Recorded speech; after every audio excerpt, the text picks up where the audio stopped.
So what happens to us when we die? Again, as Christians,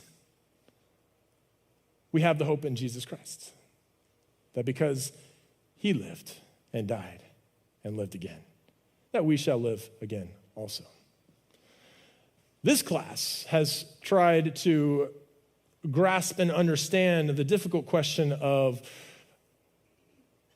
what if we don't choose God? Or how do we approach the question of sin and separation from God in a way that is scripturally authoritative, but also aligns with our understanding of the nature of God himself? Because the Bible isn't 100% clear. Otherwise, we would have our answer.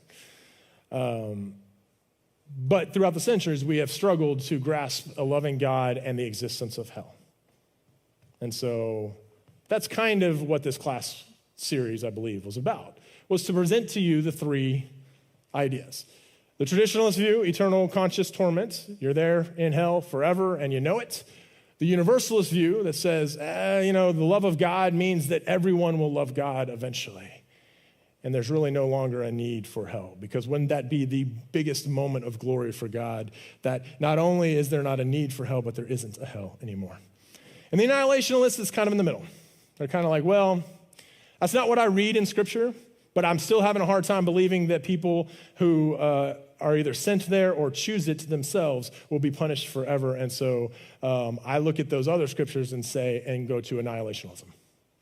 The three views are: evil is restrained. That's the traditionalist, everlasting torment. Evil is destroyed. That's destructionalism, conditionalism, annihilationalism, what we talked about today. And it's permanent and goes away. And then you have converted, universalism, restorative justice. That what is the problem with evil? We got to do something with it, right? It's either restrained, destroyed, or converted. Now, it's not necessarily about burning and fire and pain as it is about separation from God. And I think that's a good point. I think heaven and hell start way before death, to be honest. And the more we know God, the more we love God, the better we are cleansed from the things that break us down, from the things that beat us up. And the ultimate expression of salvation, and I would even say heaven, is knowing God perfectly and resting in the identity of Christ.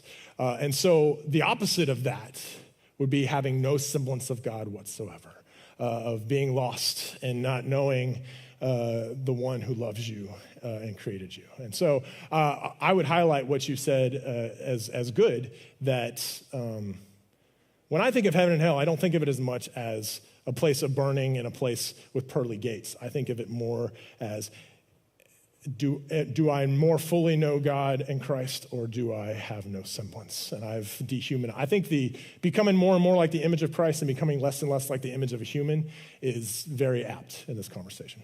Thank you.